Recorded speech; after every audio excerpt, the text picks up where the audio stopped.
since the original video blew up. What did you see? And then, y'all, a jet crashed into a parking lot in Michigan, with it reportedly being a Soviet fighter plane used in the Thunder over Michigan air show in Belleville on Sunday, where on the final turn, there was a problem in midair, forcing the pilot and crew member to eject from the plane and parachute to the ground, with the jet then crashing into a parking lot of a nearby apartment complex. And amazingly, there were no reported injuries, with the plane managing to hit only unoccupied vehicles in the parking lot and both crew members being checked out at the local hospital and coming out relatively unscathed. But this is not the end of the situation, because the FAA said in a statement that they'd be investigating the crash along with the National Transportation Safety Board. And then, last week's wildfire in Hawaii was the deadliest in modern U.S. history, and people aren't only sad, they're pissed off, with the death toll reaching at least 96 people so far, but that number is also likely to rise as the search and cleanup operations continue, because reportedly just 3% of Lahaina's charred ruins have been searched so far, and nearly all of the bodies that have been recovered are unidentifiable because of the burns, with Maui County Police Chief saying on Saturday, "We pick up remains and they fall apart. None of us really know the size of it yet." You also have an estimated $5.6 billion in damages, with thousands of acres being burned, including homes, businesses, schools, churches, and historic sites, all simply incinerated. And as we talked about last week, the hardest hit area has been the town of Lahaina, with Maui County estimating that more than 80% of the more than 2,700 structures in the town were damaged or destroyed, and 4,500 residents are newly in need of shelter. And so now the cleanup process has begun, and state officials say that it will likely take weeks, if not months, to clean up toxic materials left over from the fire, starting with the most urgent hazards like propane tanks, and then moving on to all the ash and rubble that may contain stuff like lead paint, asbestos, and arsenic. So if you're in a destroyed area, experts advise that you cover up as much as possible with closed-toe shoes, pants, long-sleeve shirts, gloves, and goggles, as well as a well-fitting surgical mask or an N95. Also, officials issued a water advisory Friday for Upper Kula and Lahaina, warning that it's unsafe to consume tap water even if you boil it first. But for many displaced residents, the lack of access to PPE is the least of their worries, with a number of them telling Insider that they're increasingly desperate for first aid, food, and water, and feeling abandoned by their government. You have local volunteers with no experience in disaster management helping to coordinate supply drops and organizing neighborhood patrols to keep one another safe, with one resident even saying, "I had to deal with a situation that wasn't even part of who I am or what I do. I had to talk to pilots that got grounded with our medical supplies who were stuck on the Big Island because the Department of Health stopped them from transporting insulin." And the road closures have also caused a lot of grief for people just trying to get back to their homes, with reportedly a near riot breaking out between cops and about 100 residents after police closed off access to a highway leading to Lahaina. And elsewhere, you have local authorities reportedly struggling to maintain order, with a co-owner of a Lahaina bar saying, "There's some police presence, there's some military presence, but at night, people are being robbed at gunpoint. People are raped and pillaged. I mean, they're going through houses. And then by day, it's hunky-dory." Meanwhile, you have state officials trying to safeguard the tourism economy by stressing that the island is not closed to visitors. But that has also led to concerns that evacuees will have to compete with wealthy tourists for housing, which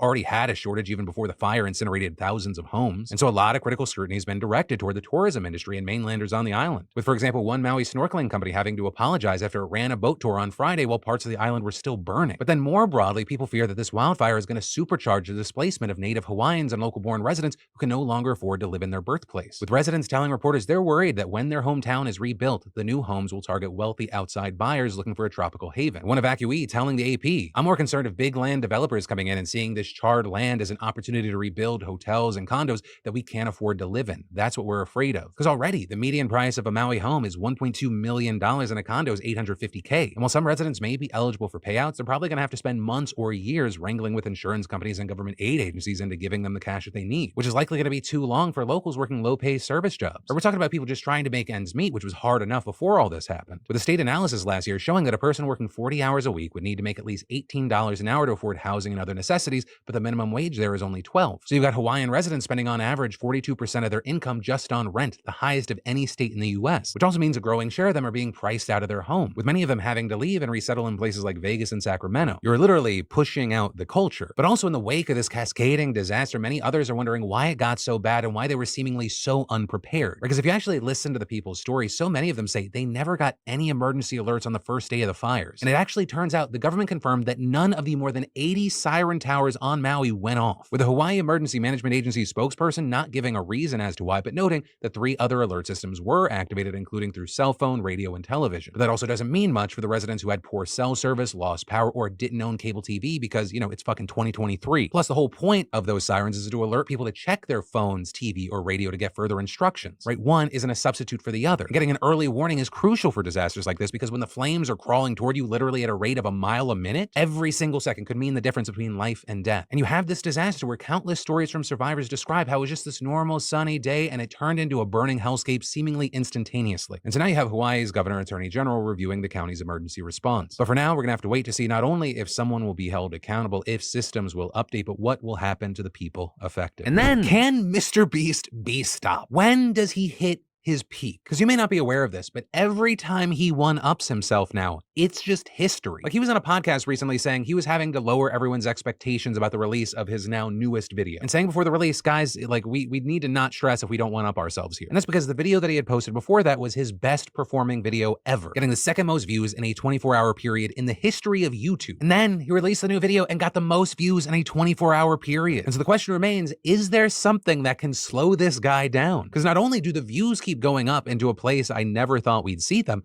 the actual content itself, it's doing the same thing. With Jimmy giving a preview of his upcoming video, and it's insane. It's like he's doing his own Squid Game Olympics. It's no wonder this guy's having to create companies like Feastables, because what ad agencies have the budget for these kinds of videos? Like, it's not a one-to-one comparison, but Jimmy essentially releases a weekly Super Bowl. Like, according to Nielsen, 200 million people watch the Super Bowl, which, by the way, is just a huge piece of content, let alone, like, what parts were they watching? Mr. Beast's last 4 videos, and keep in mind, this ranges from just 2 days ago to 2 months ago. His record breaker currently at 68 million views, the one before 115 million views, 134 million, 200 million views. With him also now recently expressing his goal to surpass T-Series as the most subscribed channel on YouTube, though notably he is still far off for now. And then, for any of you focused on getting your business off the ground, creating a place to share your homemade goods, or even a personal blog, I got a great solution for you, and it comes from the fantastic sponsor of today's show, Squarespace. You know, I've been partnering with Squarespace for years now, and I have to say, it's just so easy. There's nothing to install, patch, or update ever. And creating a beautiful website with Squarespace's Fluid Engine is so easy. You just drag things where you like, no coding's necessary. And if you need a starting point, Squarespace has so many great professional templates. Hell, you can even sell custom merch easily with Squarespace handling all the production and shipping. Plus, with Squarespace, you get access to all their marketing tools and analytics and their award-winning customer care team via email or live chat 24/7. So go check it out, see why so many others love it, see why you're going to love it, and start your free trial today over at squarespace.com/Phil. And hey, make sure you enter an offer code Phil to get 10% off your first purchase. And then,